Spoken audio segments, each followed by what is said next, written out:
Festival Atmosphère, du cinéma pour rêver le XXIe siècle. Projection, débat, animation et expériences digitales, parrainé par Michel Spiro et Pierre Richard, du 9 au 14 octobre 2018. Lorsque la première fois vous vous êtes jeté dans l'eau, est-ce que vous avez eu peur et vous avez dit c'est impossible de nager? Donc on pense que c'est impossible, mais néanmoins, on est parvenu. La même chose pour la bicyclette. Lorsqu'on fait la première fois de la bicyclette, on pense que c'est impossible. Et après quelques essais, et tomber un petit peu, c'est possible. Par ailleurs, c'est aussi faire de la bicyclette, de questions physiques, c'est très important aussi. Parce que pourquoi on ne tombe pas, hein? Donc je pense que vous avez dû voir ça à l'école. Donc ce qu'elle veut dire là simplement, c'est que souvent, on a l'impression que les choses sont impossibles, mais elles sont possibles.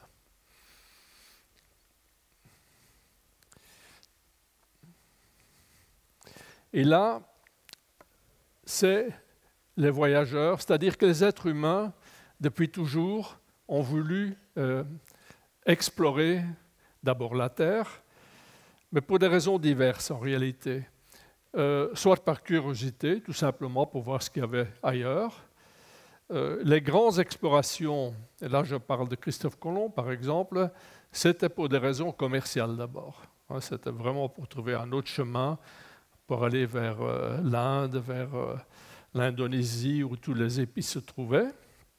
Mais il y a eu aussi des explorations purement scientifiques, par exemple l'exploration du pôle Nord, le pôle Sud, où naturellement il n'y avait aucune raison commerciale, c'était simplement le désir de l'humanité de connaître, de savoir qu'est-ce qu'il y a là-bas, dans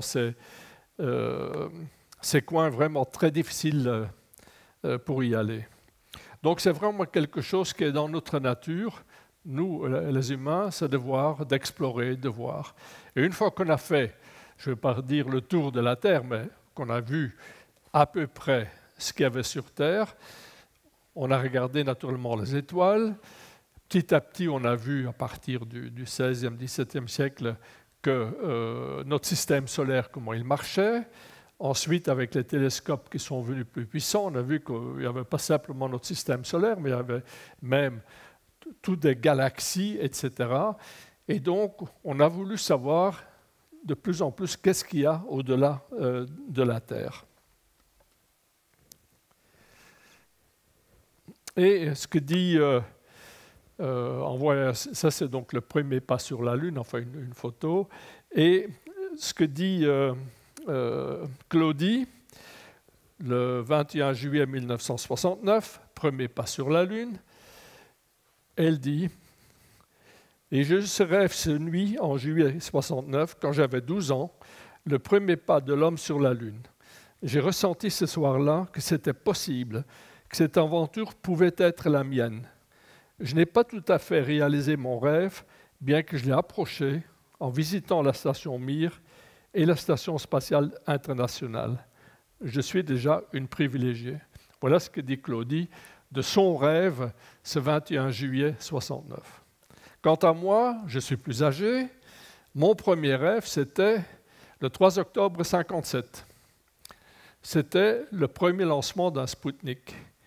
Donc, c'est la première fois qu'un satellite artificiel était lancé par les humains. Il faut bien savoir qu'avant 1957, les jeunes comme moi à ce moment-là, on ne pouvait pas s'imaginer qu'on pouvait lancer quelque chose dans l'espace qui ne retombait pas, parce qu'on avait appris que c'était le vide, au-delà de l'atmosphère. Et nous, on avait cette conception d'un avion qui vole, grâce à quoi? Grâce à l'air, grâce à l'atmosphère. Donc on pensait naïvement qu'une fois au-delà de l'atmosphère, c'était impossible. Et je me rappelle moi-même, en discutant avec mes amis, qu'on était triste de ne pas pouvoir aller sur la Lune, parce que pour nous, ça semblait impossible, puisque c'était le vide. Comment est-ce qu'on pouvait voler dans le vide? Et là, 1957, 3 octobre, en une fois, un rêve devient presque réalité. On rêve que c'est possible d'aller au-delà de l'atmosphère. Donc ça, c'est mon rêve personnel. Celui de Claudie, quelques années plus tard, enfin 12 ans, exactement 12 ans plus tard, c'est d'aller sur la Lune. Alors Claudie a eu la chance d'aller aussi bien à la station Mir que la station spatiale. Alors la station Mir, moi je l'ai vue que sur Terre. J'ai été dans la Cité des Étoiles avec les astronautes pour tester certaines infrastructures. Donc j'ai vu aussi la capsule Soyuz, je suis rentré dedans et je me suis dit c'est pas pour moi. Parce qu'on est c'est tellement étroit, petit, qu'on se pose la question comment est-ce possible de rester là, surtout ceux qui sont partis avec Apollo, un peu plus grand mais quand même, pour aller dans l'espace, dans un espace si petit. La même chose, la station Mir, quand on compare la station de Mir avec la station internationale de l'espace, la station Mir, pour moi, c'était la grosse plomberie.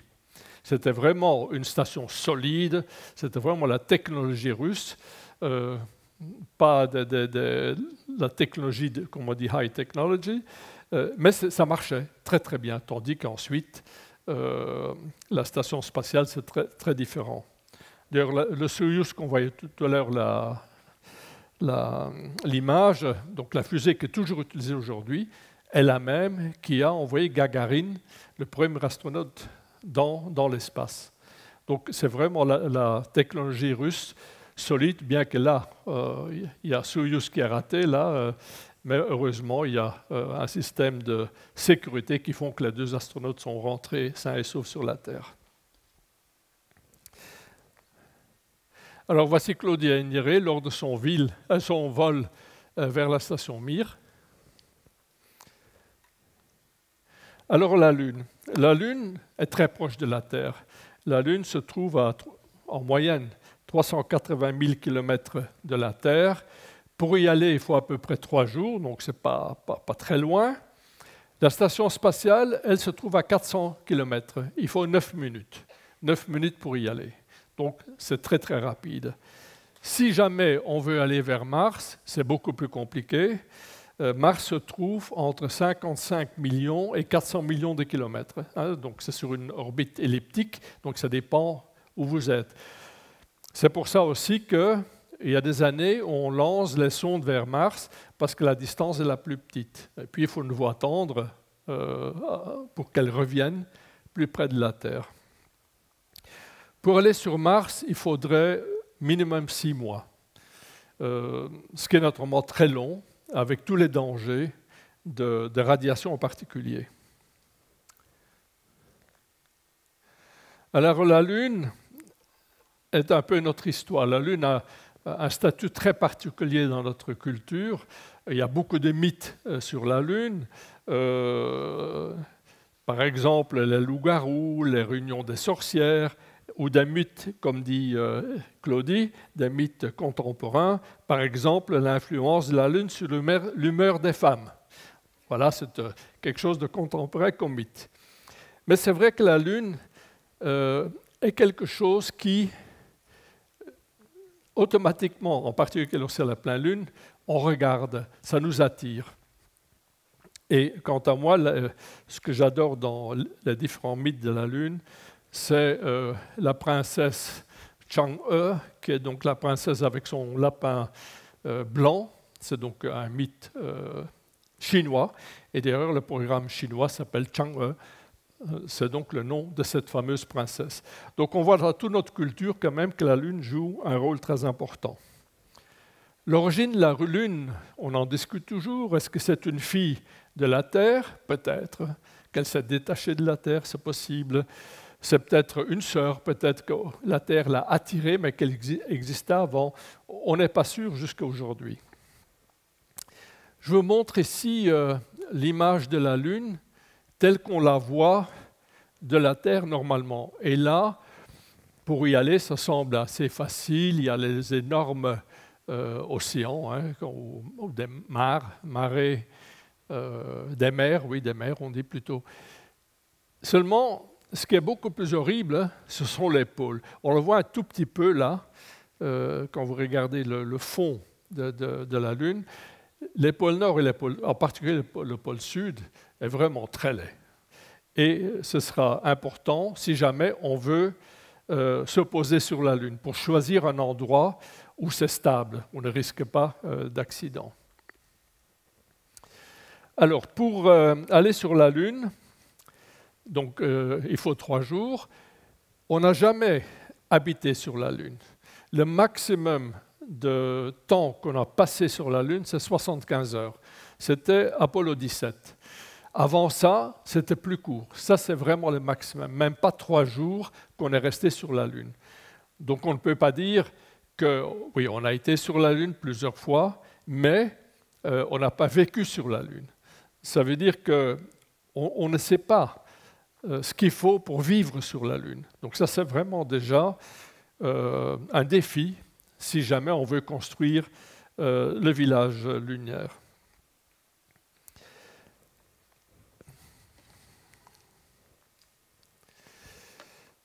Donc c'est ça, différent entre visiter et habiter sur la Lune.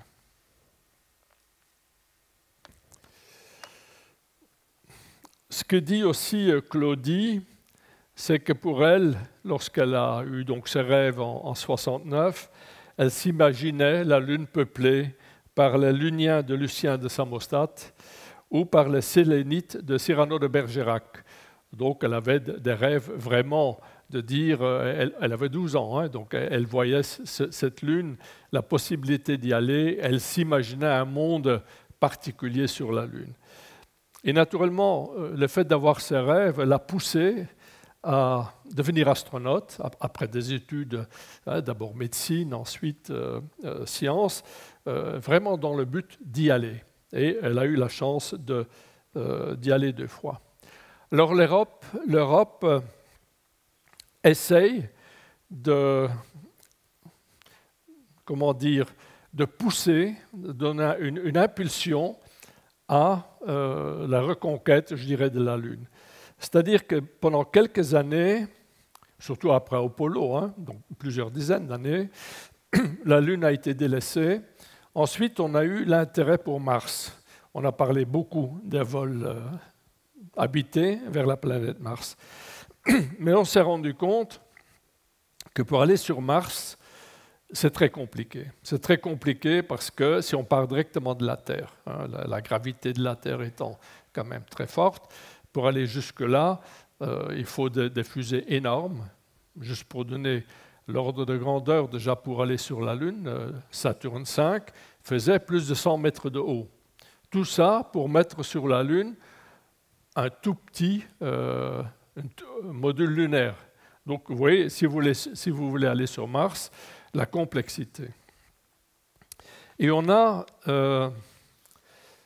revu un peu notre copie grâce aux nouvelles technologies, c'est-à-dire au lieu, comme pour Apollo, d'aller sur la Lune directement avec des vols habités, l'idée maintenant c'est d'envoyer des robots, d'envoyer tout le matériel en avance, que les robots puissent déjà construire certaines choses. Donc ça, c'est l'idée maintenant d'envoyer énormément d'appareils sur la Lune et ensuite on envoie les humains pour ensuite commencer à construire ce village. Alors, est-ce que c'est une utopie pour aller sur la Lune? Ce n'est pas que l'Agence spatiale européenne qui est intéressée pour y aller, pour retourner.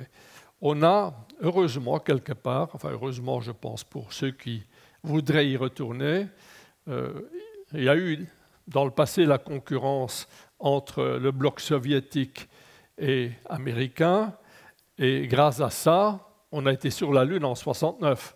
C'est parce que Kennedy voulait montrer que son pays, avec donc une démocratie, était plus forte que l'Union soviétique.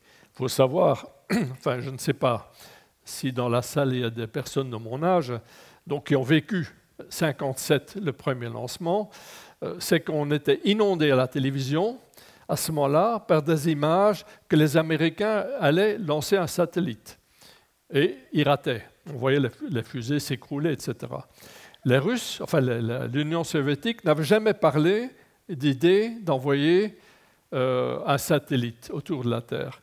Et soudainement, 3 octobre 1957, voilà un satellite autour de la Terre. Suivi très près du premier, un petit chien qui s'appelle Laika, qui a été mis en orbite, et un premier vol même vers la Lune en 1958. Donc ça a été très très vite, inhabité naturellement. Et donc, premier vol humain, de nouveau l'Union soviétique.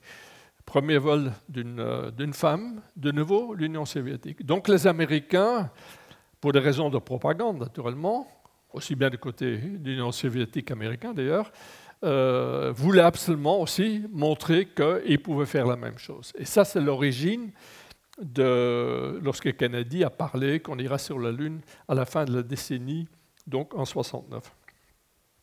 Aujourd'hui, il n'y a plus cette concurrence.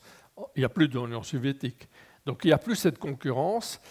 Et donc, ce qui est bien, c'est que maintenant, la Chine voudrait être le premier à relancer un vol habité sur la Lune. Et ça, automatiquement, ça donne de l'intérêt à d'autres de dire, tiens, mais pour des raisons de nouveau de prestige, hein, ce serait bien d'y être aussi. Et ce n'est pas seulement les États-Unis ou l'Europe, aussi des pays comme l'Inde. L'Inde va aussi montrer que c'est une nation avec des activités spatiales, avec les mêmes moyens que d'autres pays. Le Japon moins. Mais donc, il y a quand même cette volonté de retourner sur la Lune. Et donc, aujourd'hui, il y a des programmes en cours, d'ailleurs, donc en Chine, l'Inde, mais l'Inde, pas pour des vols habités, mais des vols non habités, les États-Unis, la Russie, naturellement, et l'Europe. Alors, quand notre directeur général est arrivé, Jan Werner, il y a 3 ans, il a lancé cette idée de Moon Village. Et à ce moment-là, c'était un concept. Il s'est dit simplement, ce serait bien si on puisse proposer un tel programme au niveau mondial, que tout le monde y participe, et que dans ce village, toutes les nationalités puissent venir pour vivre sur la Lune. Ensuite, naturellement, il faut concrétiser. Et là, je retourne en arrière. Et pour concrétiser, il y a donc ici un exemple de comment on peut voir une base lunaire. Je vais aller plus en détail après. Je vais d'abord sauter la Lune. Ce sont quelques images qui datent du programme Apollo, parce que là encore, on a quand même été déçus lorsqu'on voyait la progression. Premier homme sur la Lune, donc Neil Armstrong et puis Buzz Aldrin. Et puis ensuite, il y a eu le fameux le rover qui a été posé sur la Lune. Et on pensait vraiment, donc ça c'est une très belle image, c'est-à-dire le dernier vol d'Apollo. On voyait donc là le LEM, le module lunaire. Là, on voit le fameux rover. Quand on voyait ces images-là, au début des années 70, on avait quand même l'impression qu'en l'an 2000, il y aurait des centaines de personnes qui vivraient sur la Lune. Et puis, pour des raisons politiques, les États-Unis ont décidé de mettre l'accent sur plutôt une station orbitale, d'abord une station orbitale américaine. Mais alors, suite au problème de la navette spatiale, ils ont décidé de faire une station spatiale internationale. Et donc, nous, enfin ceux qui ont vu ces images-là en 1972, on était persuadés que ça allait passer très vite. Et on a vu que non, le programme lunaire s'est arrêté. Et aujourd'hui, il y a vraiment un regain d'intérêt pour aller sur la Lune. Alors pourquoi ? D'abord, comme en introduction a été dit, l'avantage, et on veut aller sur Mars, ce qui est vraiment le vrai but en réalité, si on veut aller sur Mars, l'idéal, c'est qu'on aille d'abord sur la Lune, on a une base lunaire, et de la Lune, on part vers Mars. La gravité sur la Lune est à peu près 1/6 par rapport à la Terre. Donc il faut beaucoup moins d'énergie pour quitter la gravité lunaire et partir vers Mars. Donc ça, c'est un énorme avantage. Deuxièmement, on espère pouvoir construire sur la Lune certains objets avec ce qu'on trouve sur place. Alors, est-ce possible? On verra. Un autre... donc, l'idée maintenant... Attends, je vais voir là. Mais ça, c'est fameuse. Ah oui, ça, je vous montre juste. Donc, un des problèmes pour atterrir sur la Lune, surtout avec des vols automatiques, c'est de trouver un endroit où on est assez stable. Ça, c'est le pôle sud de la Lune. Je vous ai dit tout à l'heure que c'est l'air. Enfin, moi, je trouve ça horrible par rapport à ce qu'on voit. Heureusement que la Lune qu'on voit en pleine Lune, ce n'est pas ça. C'est plutôt l'image qu'on connaît. Mais ça, c'est le pôle sud. Alors, quel est l'intérêt du pôle sud? Mais le pôle sud, la lumière du Soleil rase le pôle sud. C'est-à-dire qu'il y a des cratères là qui sont toujours à l'ombre. Et la température à l'ombre sur la Lune est de moins 175 degrés. Lorsque le Soleil brille, ça peut monter jusqu'à 125 degrés. Et on pense que dans les cratères, il y a de la glace. Et si on pouvait utiliser cette glace, c'est-à-dire de l'eau, la transformer en eau, on peut aussi la transformer ensuite en oxygène, hydrogène.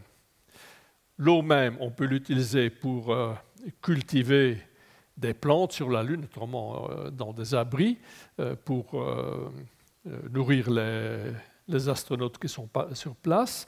On peut aussi l'utiliser comme ergol, donc comme pour la propulsion, parce que, comme vous le savez peut-être, Ariane 5, par exemple, utilise, à part les deux boosters qui sont sur les côtés, le moteur central utilise l'oxygène liquide et l'hydrogène liquide. Ça veut dire qu'on mélange et ça fait de l'eau. Donc il n'y a pas de pollution. Et c'est vraiment très efficace.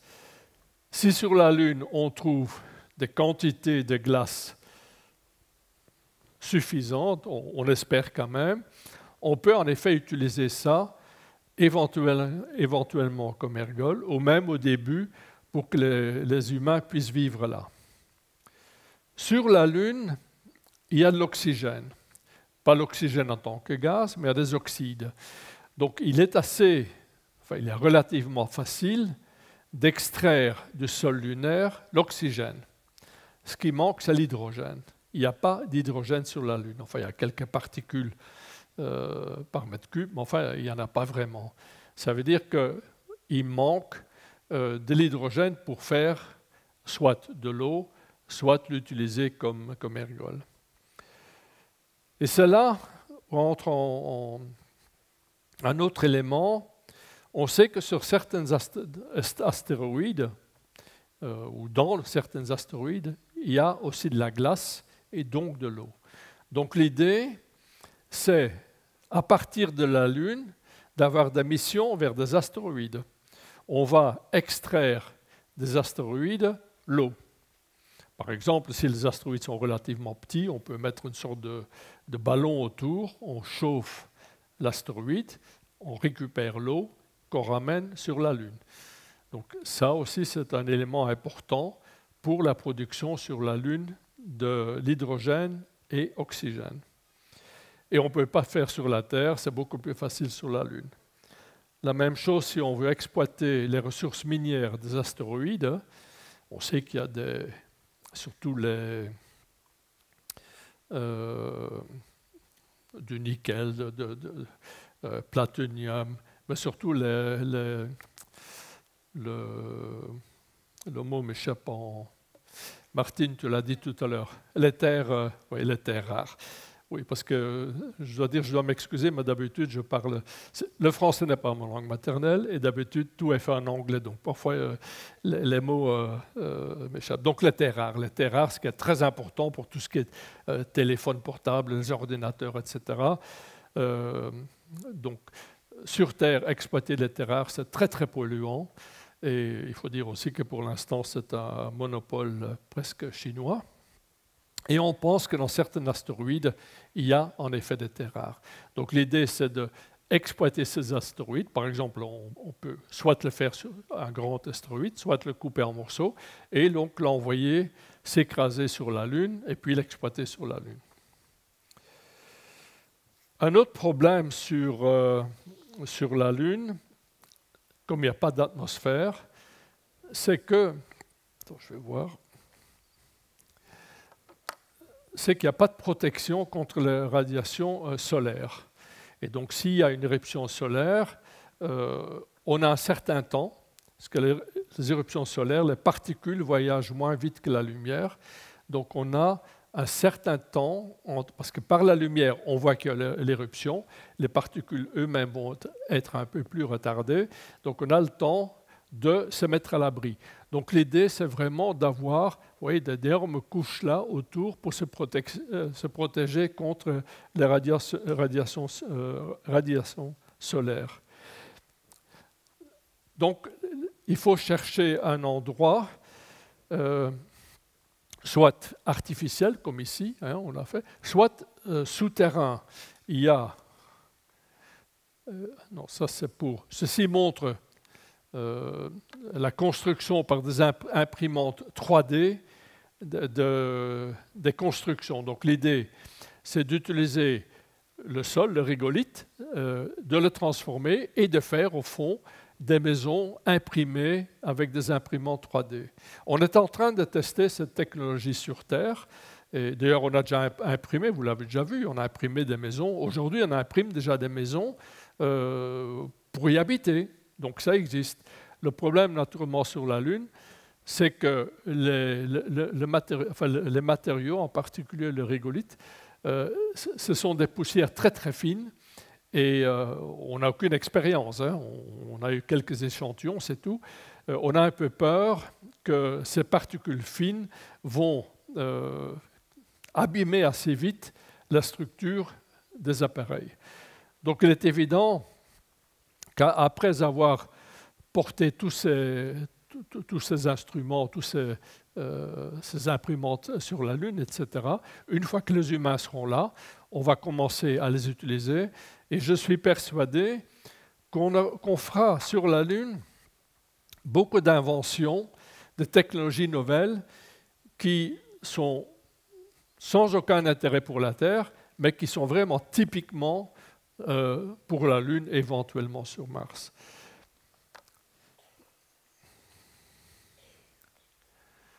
Oui, donc ici, c'est typique, hein, comme je l'expliquais. On fait donc des habitations. Donc on imprime d'abord en 3D l'habitation en tant que telle, on va vivre, et ensuite on va recouvrir avec des rochers et d'autres, aussi du régolithe, pour éviter les éruptions. Maintenant, s'il y a des éruptions très très fortes, même ça n'est pas suffisant. Et je vais voir si, je ne sais pas si elle a mis... Non, il n'y a peut-être pas de... Ce qu'on a trouvé, c'est qu'il y a eu, à un certain moment sur la Lune, des activités d'éruption de volcans. Et il y a d'énormes galeries qui se sont creusées, qui existent aussi sur Terre d'ailleurs, ces galeries où la lave passait et qui existent toujours. Donc il y a une possibilité d'utiliser ces galeries-là en cas d'éruption solaire pour se mettre à l'abri. Pourquoi je vous ai montré tout à l'heure le pôle Sud? Quel est le problème? Si vous voulez fabriquer de l'énergie, par exemple, là, il y a l'énergie solaire, aucun problème. Mais si vous voulez utiliser des centrales un peu plus puissantes, le problème est que normalement, en thermodynamique, il faut toujours une source chaude et une source froide. Si vous n'avez pas ces deux sources, chaude et froide, vous ne pouvez rien faire. Par exemple, un moteur à vapeur, par exemple, juste ou même une centrale nucléaire. Une centrale nucléaire, c'est au fond un moteur à vapeur. Hein. C'est-à-dire que l'eau est chauffée, devient de la vapeur à très haute température, puis à l'expansion qui met en marche, donc, si vous voulez, des pistons.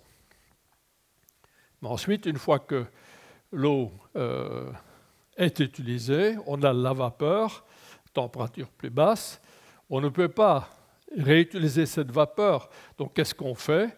On va condenser cette vapeur. C'est pour ça que lorsque vous passez près d'une centrale nucléaire, vous voyez cette énorme forme-là, comme ça, il y a de la fumée blanche qui sort, c'est de la vapeur. En réalité, ce qu'on fait, il faut recondenser cette vapeur pour refaire de l'eau. Et ensuite, l'eau, nouveau, est utilisée, chauffée, vient de la vapeur, etc.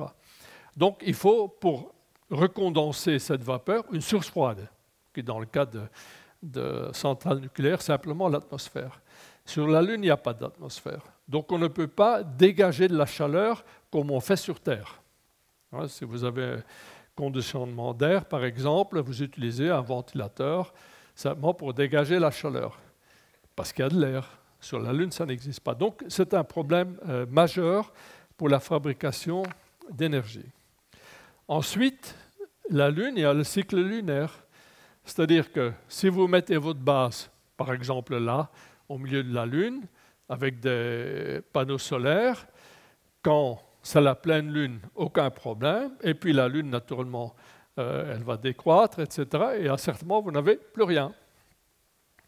Lorsqu'elle brille, vous avez l'énergie, il fait 125 degrés à peu près de température.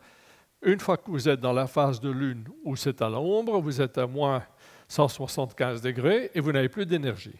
Donc c'est un problème majeur. Alors l'avantage, quand vous regardez la Lune et vous regardez les deux pôles, au fond, là, la lumière solaire rase les pôles. Et il suffit de mettre un mât d'à peu près 100 mètres au pôle sud pour capter d'une façon continue la lumière. Donc c'est une idée qu'on a, c'est de construire des centrales solaires en hauteur sur des mâts où on capte d'une façon continue le soleil. Mais pour ça, il faut être au pôle sud, au pôle nord, les deux sont possibles. Et comme je vous ai montré, ce n'est pas un endroit très accueillant, en tout cas pas très accueillant pour les vols automatiques. Hein, une fois. Après, je pense qu'on va explorer ça et on verra mieux. L'eau aussi se trouve sur les pôles, s'il y en a, donc la fameuse glace.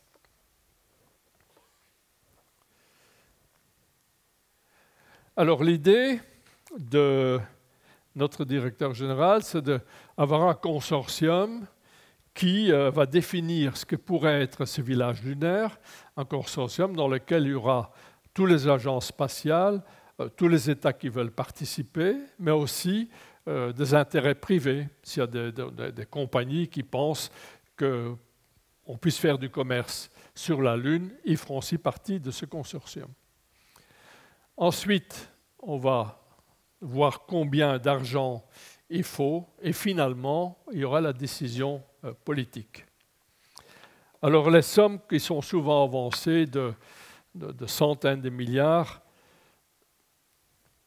sont exagérées dans le sens, oui, à terme, peut-être, ça coûterait ça, mais pas, on va d'abord commencer avec les premières briques de ces villages, et au fur et à mesure, on va améliorer.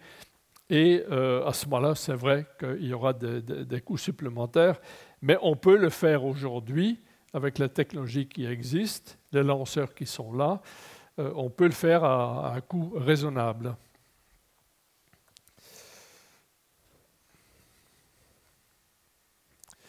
Alors ça, c'est juste une image, c'est-à-dire que le budget de l'ESA, qui est de l'ordre de 5 milliards d'euros par an, représente simplement 2 places de cinéma par citoyen en Europe. C'est-à-dire que si chaque citoyen donnait l'argent pour 2 places de cinéma, ça couvrait le budget de l'ESA, de l'Agence spatiale européenne. Donc, si on donne 4 places, ce serait le double. Simplement pour vous montrer, quand on voit tout ce qu'on a déjà pu faire dans l'espace en Europe, qu'au fond, c'est quand même à un coût très, très raisonnable. Juste pour vous donner un exemple, moi-même, j'étais responsable du programme Galileo, qui est donc on peut appeler le GPS européen. Il y a un autre projet qui améliore GPS en Europe, qui s'appelle EGNOS. Donc, lorsque vous roulez en voiture, vous l'utilisez déjà aujourd'hui, améliore d'un facteur 10 la précision. Le même système existe aux États-Unis, mais le nôtre a été fait à 1/10 du prix des États-Unis, pour vous montrer que l'Europe peut être compétitive dans ce domaine.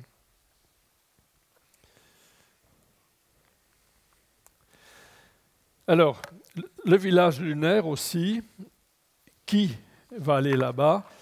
L'idée de notre directeur général, et de Claudie aussi d'ailleurs, c'est qu'il n'y aura pas de discrimination des hommes, des femmes ou des femmes et des hommes, des jeunes, de toutes les nationalités, qui tous vont travailler sur ce projet, vont aller sur la Lune comme, comme regarder une nouvelle frontière qu'on puisse ensuite explorer à partir de cette base lunaire, donc soit Mars, mais aussi d'autres endroits. On sait on pense qu'il y a de la vie dans d'autres endroits de l'univers. Il y a quelques endroits privilégiés qu'on pense, Titan par exemple, un satellite de Saturne, mais il y a aussi Europe, un autre satellite. Donc il y a des endroits. Les humains ne pourront pas y aller parce qu'il y a trop de radiation. Mais on peut envoyer des robots simplement pour voir s'il y a de la vie ailleurs. Si on trouve de la vie sur ces lunes-là, on peut en effet en conclure que la vie existerait partout dans l'univers. Je ne dis pas la vie telle qu'on connaît sur la Terre, mais une forme de vie.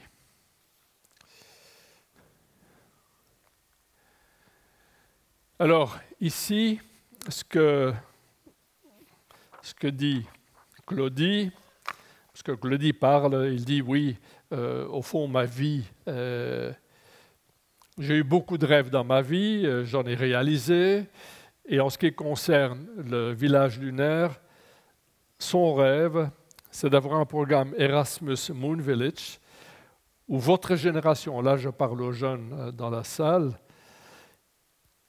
puisse y aller pour contribuer à faire vivre ce village, à inventer des nouvelles technologies, tout ça pour le pas suivant, c'est-à-dire aller plus loin dans l'univers. Voilà la présentation que j'ai faite au nom de Claudie. Si vous avez des questions, je suis prêt à essayer de répondre. Oui? Attends, il y a un micro qui va arriver. Ah, bon. Bonjour. Votre programme Galilée, aujourd'hui, pratiquement, il en est où?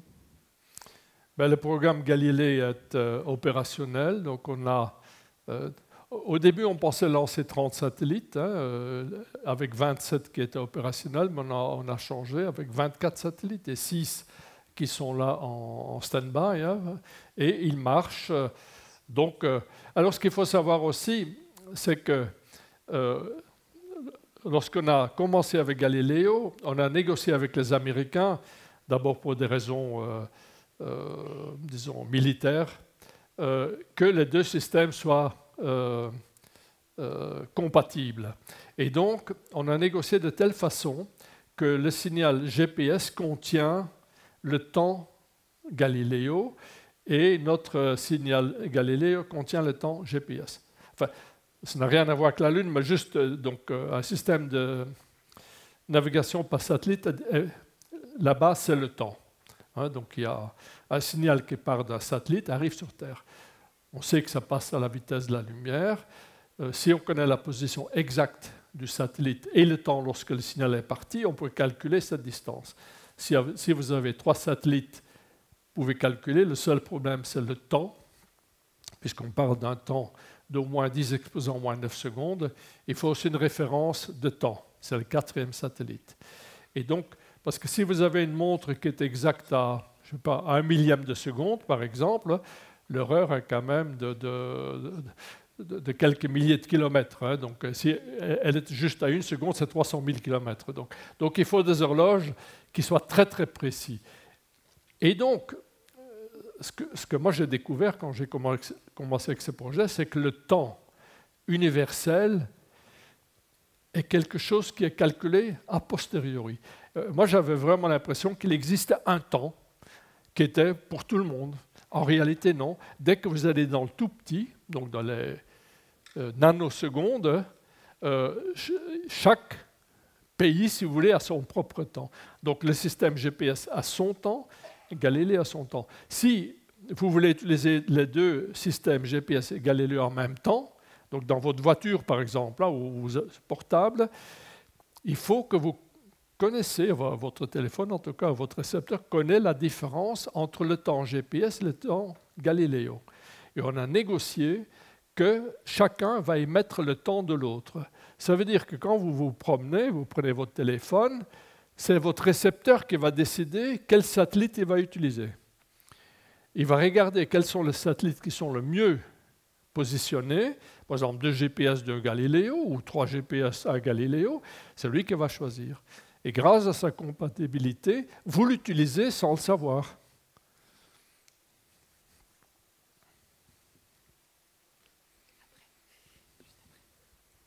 Oui, je voulais vous poser une question de curiosité thermodynamique. Tout à l'heure, vous avez parlé de l'eau qui est présente sur la Lune. Donc, ce qu'on sait, c'est pour que l'état de l'eau sur Terre, elle obéit à plusieurs règles, pression et température. C'est-à-dire qu'on sait que l'eau est liquide, donc, mais on sait qu'elle est liquide au-delà de 0 degré, mais à pression atmosphérique. On sait qu'elle se solidifie, on sait qu'elle se vaporise à 100 degrés, mais tout ça à pression atmosphérique. On sait aussi que proche du vide, l'eau s'évapore à 7 degrés. Donc sur la Lune, quels sont les paramètres à température et pression? Et quelle est, vous, la certitude qu'à un moment donné, vous aurez de l'eau liquide? Parce que est-ce qu'il vous faudra de l'eau liquide, de l'eau vapeur, de l'eau solide? Quel état de l'eau vous avez besoin? Et est-ce que les paramètres température et pression sont présents sur la Lune? Donc l'eau à l'état liquide ne peut pas exister sur la Lune. Là, vous avez tout à fait raison. Donc on a détecté avec différents satellites qui ont donc orbité autour de la Lune, on a presque la certitude qu'il y a de la glace, parce que là où se trouve cette glace, elle est à au moins moins 175 degrés, mais en forme de glace. Si on devait la chauffer, tout part tout de suite naturellement. Donc ce qu'il faut faire, il faut vraiment découper, si vous voulez, des morceaux de glace, les mettre ensuite dans des endroits où on est à la pression atmosphérique, par exemple, avant de la faire transformer en liquide. Donc tout ça doit se faire dans des endroits vraiment confinés. Autrement, tout part directement. C'est un des problèmes. C'est aussi le problème pourquoi sur Mars, il n'y a pas de l'eau liquide, parce que, comme vous dites, les conditions ne sont pas réunies.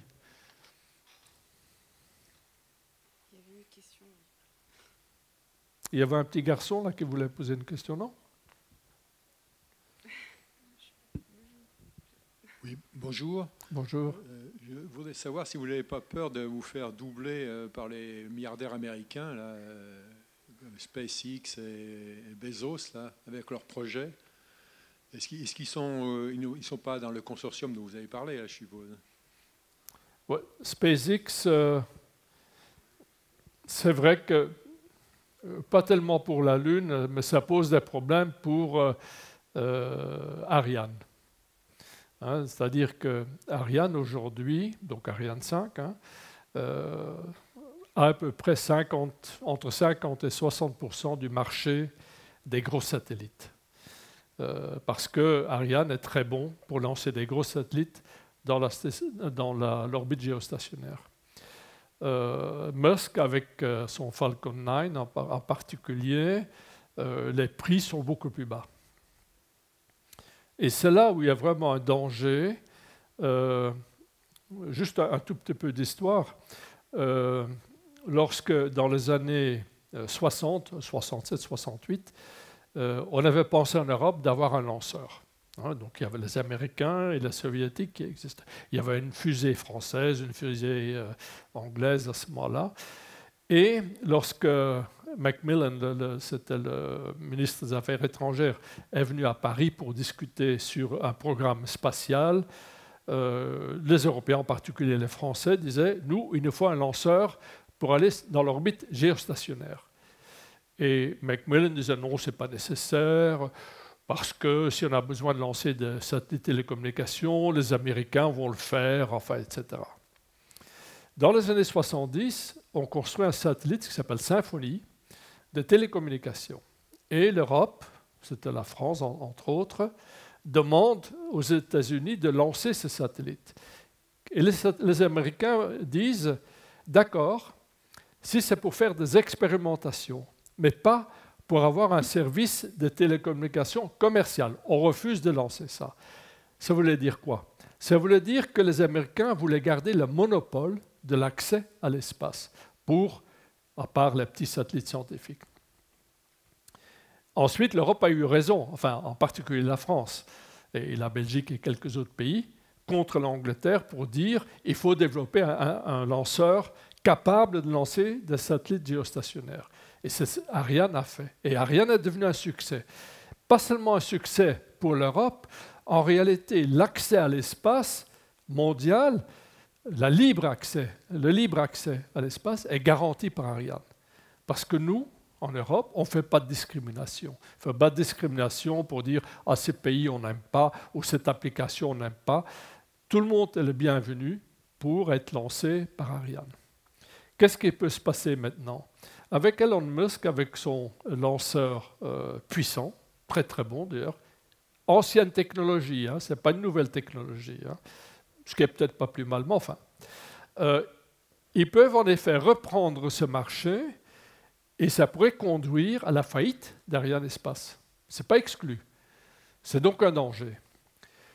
Imaginons qu'Ariane Espace fait faillite. On va se retrouver à ce moment-là dans la même situation que les années 70. C'est-à-dire lorsque l'Europe va vouloir avoir un projet lunaire ou en particulier les astéroïdes, il se peut, certainement si on a un président comme aujourd'hui aux États-Unis, qui vont dire d'accord pour lancer des télécommunications, mais non, des astéroïdes, c'est secret défense, c'est dans l'intérêt des États-Unis et donc on ne vous lance pas. Et donc aujourd'hui, il est important qu'en Europe, l'Union européenne se rende compte de cette situation et qu'on fasse tout, soit avec Ariane 6 qui va venir sur le marché d'ici 2 ans, ou même d'avoir d'autres types de lanceurs, mais il est absolument nécessaire, important, qu'en Europe, on garde notre accès libre à l'espace et qu'on ne dépend pas soit des Américains, soit de qui. Jusqu'à présent, juste pour revenir brièvement, la garantie d'accès à l'espace était garantie pas seulement Ariane Espace, aussi par les Russes, Soyouz. Maintenant, par les règles américaines, on n'est pas autorisé d'exporter pour le lancement de satellites où il y a des composants américains en Russie. Pour ça, c'est fini. C'est pour ça que la Chine n'arrive pas non plus à commercialiser ses lanceurs, parce que chaque satellite, certainement occidental, a des composants américains et il faut une licence d'exportation donnée par les Américains pour le lancement. Et c'est refusé.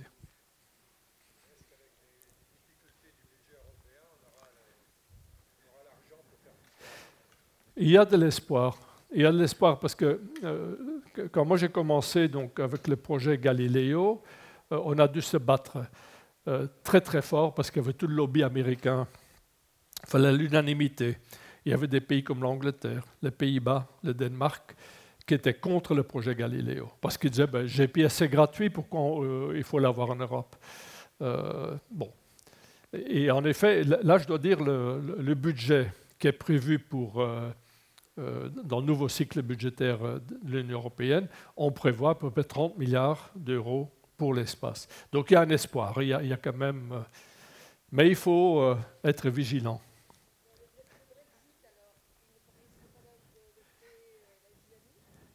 Comment? Il faut aller vite? Ah, pardon. Oui, le Brexit est un problème. Le Brexit est déjà un problème pour Galileo.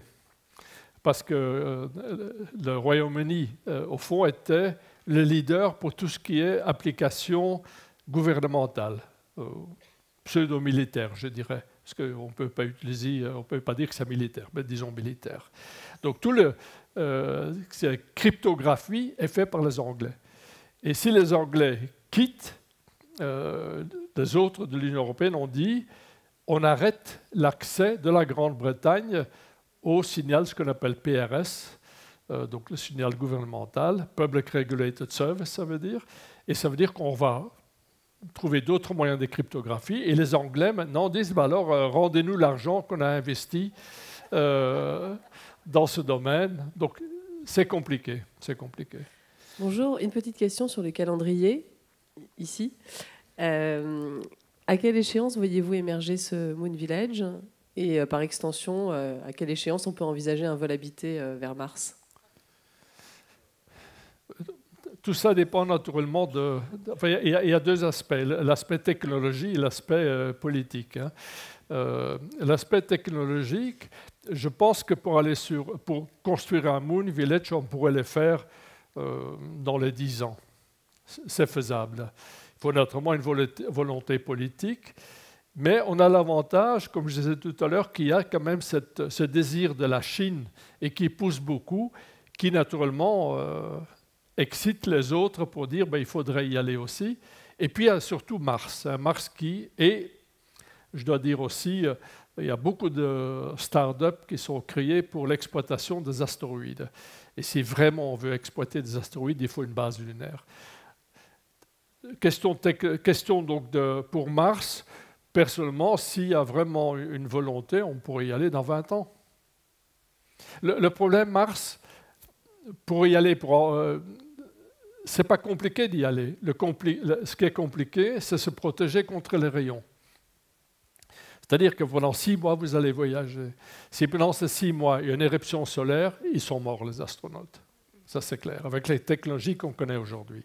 Même sur Apollo, on a frôlé l'accident. C'est-à-dire, à quelques jours près, on avait une éruption solaire.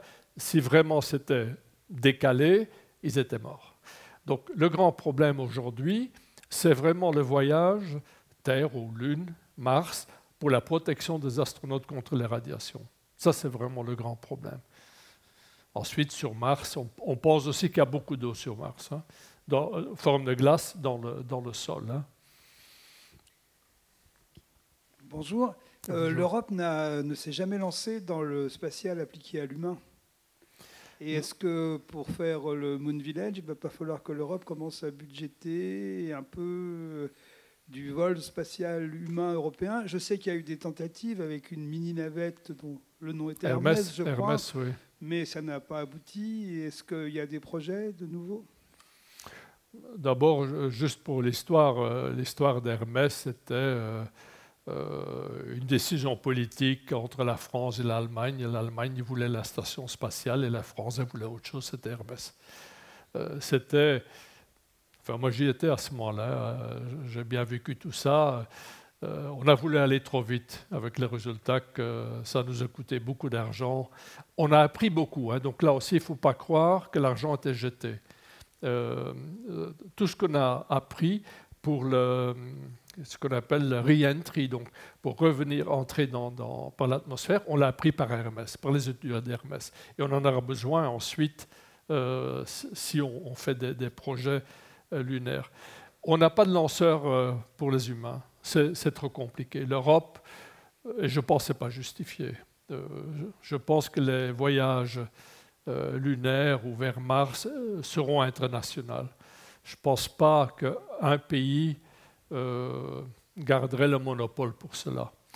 Et, par exemple, Ariane 5 n'est pas qualifié comme vol humain. Même Soyouz, Soyouz, il y a différents types de Soyouz. C'est la même fusée, mais il y a une fusée qui est utilisée pour les satellites et l'autre pour les vols humains. Les vols donc humains. Les contrôles lors de la fabrication sont beaucoup plus forts pour cela.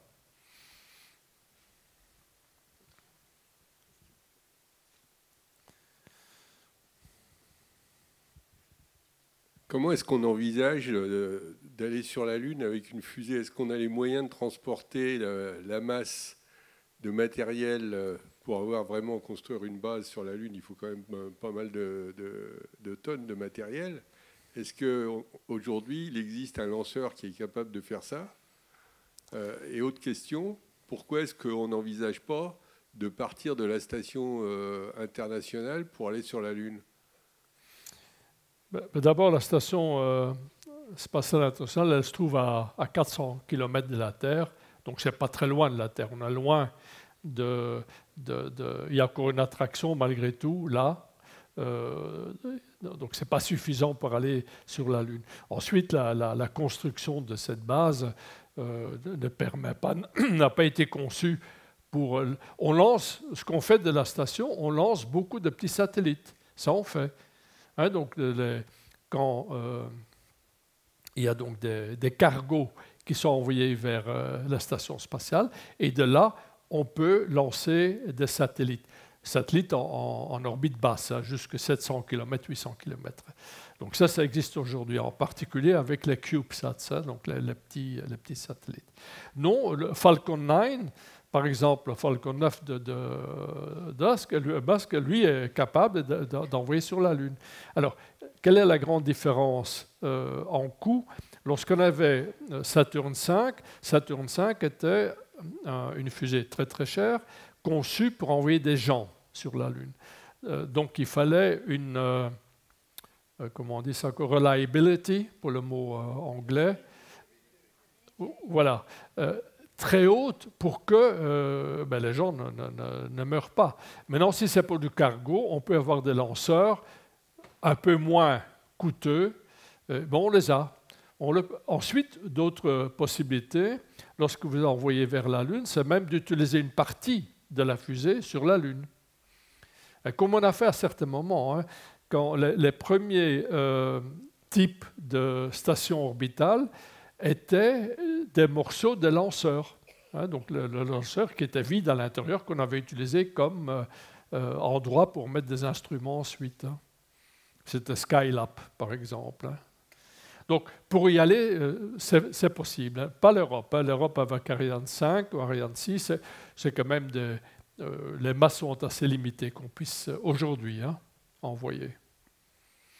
Mais on peut augmenter cela. Donc, c'est faisable.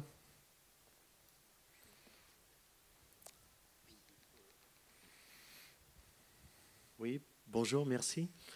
Ça fait 50 ans qu'on n'est pas allé sur la Lune. Est-ce qu'on a encore aujourd'hui toutes les connaissances et les moyens pour pouvoir y aller réellement? Il faudra certainement faire des allers-retours d'essai avant. Et deuxième question, nous allons là sur la Lune, on est dans un festival atmosphère. On va coloniser un espace vierge. Quelles sont les garanties que l'on a pour préserver cet espace-là? Oui, la question d'éthique, c'est une question qu'on traite dans notre groupe de réflexion. En effet, il y a, je pense qu'il ne faut pas défigurer la Lune, il faut quand même respecter cet endroit. Et c'est pour ça qu'il faut, enfin, d'abord, il y a un point positif, négatif pour d'autres, c'est-à-dire il y a des personnes qui rêvent d'exploiter le sous-sol lunaire. Moi, personnellement, je pense qu'il n'y a rien d'intéressant, sauf pour vivre sur la Lune. Mais donc, je ne vois pas d'exploitation du sol lunaire pour être utilisé sur la Terre. On a parlé très longtemps de hélium-3. Peut-être que vous avez entendu parler. Donc, sur la Lune, il y aurait de l'hélium-3. Ça font des particules qui viennent du Soleil, qui sont restées dans la couche là, de poussière. Et on a dit l'hélium-3, on peut l'utiliser pour la fusion. C'est-à-dire que si un jour on peut faire la fusion, ce serait formidable parce que ce serait l'énergie pour très longtemps et pas trop cher. C'est très compliqué de le faire. Et on se rend compte aussi que l'hélium-3 n'est pas la substance idéale pour la fusion. Donc ce sont malheureusement, dans toutes les activités spatiales qu'on a eues, très souvent, on a utilisé des buzzwords, des mots pour faire croire à certaines choses. La station spatiale est un exemple. Quand on a commencé avec la station spatiale, c'était une initiative américaine. Ensuite, en Europe aussi, on l'a vendu un peu en disant on va développer de nouvelles technologies, on va faire des médicaments miracles, etc., pour vendre dans le public cette initiative. Et je pense qu'on a eu tort, on a tellement exagéré qu'ensuite il y a des déceptions. Et pour la Lune, c'est la même chose. Il y a eu, ça date maintenant de 10 à 15 ans, cette histoire d'hélium 3. On a voulu vendre d'aller sur la Lune parce qu'il y aurait l'hélium 3, et l'hélium 3, ce serait la source d'énergie, etc., gratuite, enfin, facile, disons comme ça. Donc, moi, je pense, mais je ne vais pas dire minoritaire, mais presque, que le but d'aller sur la Lune, c'est d'abord l'exploration de l'univers, c'est donc aller sur Mars, hein, donc, ou bien même une fois que vous êtes sur la Lune, surtout la face cachée de la Lune, vous mettez des télescopes, vous pouvez vraiment regarder en optique, donc en lumière visuelle, très très loin dans l'espace, parce qu'il n'y a rien, il n'y a pas d'atmosphère, il n'y a plus rien. Donc, question scientifique, c'est très important.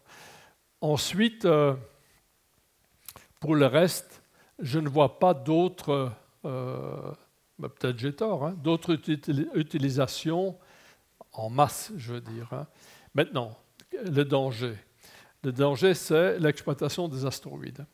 Donc, il y a des projets qui disent, bon, on va couper l'astéroïde en morceaux, et avec une sorte de canon, si vous voulez, mais ce sont des canons électromagnétiques, on envoie tout ça sur la Lune, ça s'écrase sur la Lune, et puis ensuite, on va commencer à transformer ce qui vient de cet astéroïde, soit en nickel, de l'or, platinium, terres rares, etc.